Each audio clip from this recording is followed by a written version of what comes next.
So ito na, may passport ka na. And then, gusto mo mag-travel ngayon sa Europe, and then kukuha ka ng Schengen visa yun, di ba? Schengen visa yung kukunin mo. And then, hindi mo alam ngayon kung paano ma-approve at saka yung process. Well, ngayon, tuturuan talaga kita kasi mayroon talaga akong ako nakakuha na ako eh. So ngayon, tuturuan kita kung paano ma-approve talaga. Kasi na-break ko na yung code kung paano ma-approve eh. So bigyan ng tatlong tips talaga. Kasi I think talaga, doon ka mahihirapan sa hotel, itinerary, and then sa bank statement. Yung bank statement talaga, tuturuan kita kung paano ano yung hack doon para magkaroon ka ng pera doon sa bank account mo. So guys, paalala ko lang ha, kasi ako rin dito nung una talaga hindi ako naniniwala eh. So yung Schengen visa, kahit saang Schengen state ka kumuha, it's either France, Netherlands, or Poland, anywhere ka kumuha ng Schengen visa, as long as multiple entry yung kukunin mo, yung kinuha mo na visa na yun dun, magagamit mo yun sa ibang Schengen state. Meaning, katulad ng sa akin, kumuha ako ng France. So yung France na visa na kinuha ko is multiple entry. So yung visa na yun din yung ginamit ko. Nagpunta ako ng Netherlands, nagpunta ako ng Spain. So pwede siyang gamitin as long as multiple entry yung kukunin mo. So pag kumuha ka talaga, same lang naman yung bayad, multiple entry talaga kukunin mo kasi magagamit mo yun sa ibang bansa. Anywhere, basta multiple entry kukunin mo. Yun ha, multiple entry. Paalala ko lang ha. So, nasa Northern Ireland ako. Dito ako kumuha ng Schengen visa. Pero kung nasa Pinas ka, dyan ka kukuha. Same lang ang process. I think, alam ko sa Makati yan eh. Sa may BFS Makati. Doon kayo kukuha ng Schengen visa. Anywhere, kahit saan ka man, same lang ang process. Meron pa siguro hindi mo kailangan kasi nandito na ako sa UK. So, meron pang mga sasabihin ako dito ngayon na hindi mo kailangan kasi yung mga kailangan mo yung nasa Pinas. Magsimula muna tayo sa mga requirements. Okay, yung una is passport. Basic na basic. Pangalawa is BRP. Yung BRP namin dito is para yung yung card na nakatira kami dito sa UK, yun. So yun sa Pinas hindi na kailangan yun. Pangatlo is application form. So magpipill up ka niyan doon sa online. Yung link ng application form, kung France yung kukunin mo, nasa baba, ilink ko na lang sa baba. Pangatlo is yung COE, Certificate of Employment, na nagtatrabaho kami dito. Pangatlo is 3 months payslip. Hanapin yun kasi yun yung source of income mo. Pang-anim is hotel accommodation. And then pang-pito is flight ticket.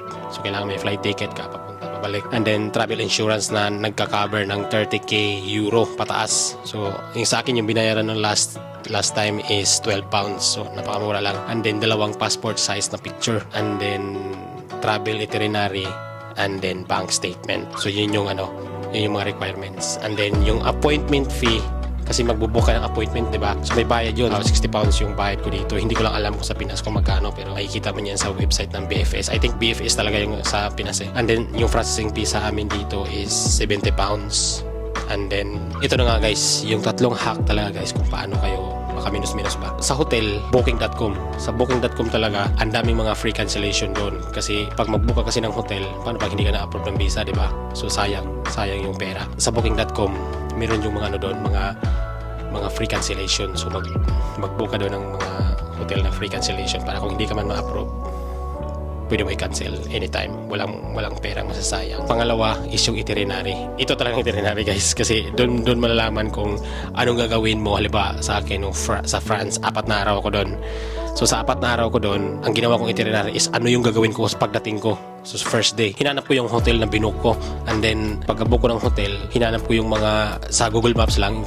Sinearch ko lang sa Google Maps. So halimbawa, day 1, ito yung pupuntahan ko. Tapos dito ako kakain, ganun lang ginawa ko. So tinignan ko lang sa Google Maps kasi hindi ko pa naman napuntahan yung France, di ba?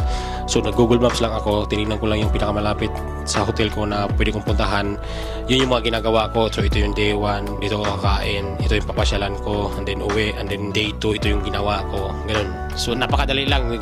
May ChatGPT naman pwede kayo gumawa sa magpagawa ng ChatGPT. Sabihin nyo lang na ganito yung format na para sa aking Schengen visa application. So ang hack doon guys, kapag maggagawa na kayo ng itinerary, hanapin nyo yung hotel nyo, and then hanapin nyo lang yung mga malalapit na lugar. Tingnan nyo lang sa Google Maps. Yun yung hack doon. And then pangatlo guys is yung sa bank statement. Di ba sa bank statement kailangan talaga may pera ka? Kailangan may mapakita na pera ka. Paano pag wala kang pera ngayon?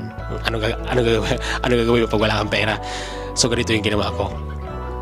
So para magkaroon ng pera yung account, ang ginawa ko ngayon, pag sahod, yung mga kasama ko, pinasend ko sa kanila lang lahat ng pera nila. sinend sa akin, pinasend sa aking account. Di nagkalaman na yung pera ko ngayon. I think umabot yata yung 5,000 pounds. So 5,000 pounds na sa mga estimated mga 500,000 in peso. Di ako sure estimate ko lang. And then pagkakuha ko ng pera nila, kasi dito naman kasi ang dito is pwede kang kumuha ng bank statement online, di ba? So pagkapasok ng pera sa akin, kumuha agad ako ng bank statement. And then pagkakuha ko ng bank statement, kasi ibibigay din agad-agad yun kasi online lang dito lahat Pagkakuha ko, sinauli ko sa kanila yung pera. So ibig sabihin, pagpasa ko ng sa requirements, uy, may pera to. Sige, bigyan ng visa yan. So yun yung hack doon, magpasend ka lang ng pera sa mga kasama mo kung may kakilala ka. And then after makakuha ng bank statement, ibalik mo sa kanila. That's the hack. Yun yung hack doon. Sa ticket guys, wala talaga kasi kailangan mo mag-book talaga ng flight ticket talaga. Wala akong alam kung paano muna ba parang temporary booking ng flight ticket, kasi ang inaano mo kasi doon is paano pag hindi ka ma-approve, di ba? So yun yung inaano mo doon Pero sa akin talaga yun yung mga hack na ginawa ko para at least makatipid-tipid man lang pag-approve ng visa ko. So yun sa akin, nilagay ko talaga doon, ito yung mga gagawin ko, ito yung pupuntahan ko, and then uuwi ako ganito nga ng araw. And then yan, pinasa ko. Ako nag-apply sa Edinburgh ako nag-apply.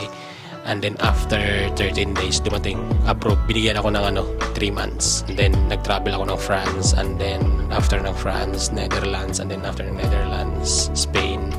Same visa lang. Kasi akala ko kasi dati talaga yung visa na kinuha mo sa France, hindi mo siya magagamit sa ibang bansa, which is wrong. Magagamit mo siya as long as multiple entry yung kinuha mo. Any Schengen state. I think it's 24 Schengen states. So, that's it. I hope nakatulong. So, kung kukuha ka man ng visa mo sa Europe, Schengen, good luck. And if may mga tanong kayo, comment, tanong, I'm happy to answer. That's it guys. I'll see you in my next video.